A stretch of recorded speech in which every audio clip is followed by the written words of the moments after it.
Rok temu miałem operację. Niestety pooperacyjny guz został usunięty, ale przerzuty w dalszym ciągu przechodzą na różne części ciała.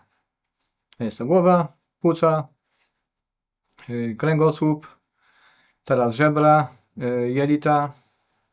Mam na imię Sebastian, mam 53 lata. Moja choroba, z którą się borykam, to jest czerniak stopnia 4. Dostałem właśnie namiary na organizację Kraba do Niny Sławińskiej. Pomogła mi bardzo dużo, bo jako tu rezydent na Islandii nie znam tych warunków, które tu panują, jak można się dowiedzieć, co mi się należy, jaką mogę dostać pomoc i tak dalej. A tutaj dostałem bardzo, bardzo dużą pomoc i jestem za to bardzo wdzięczny. Po pierwsze, staram się nie myśleć o tej chorobie, jak najmniej.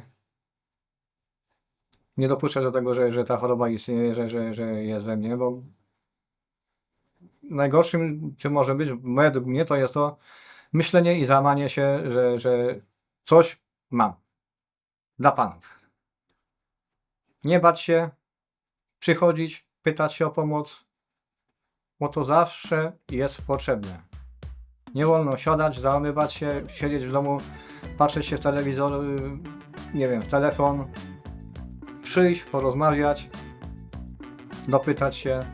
Zawsze jest osoba, która pomoże, która się uśmiechnie, która podtrzyma na duchu. I to jest podstawa.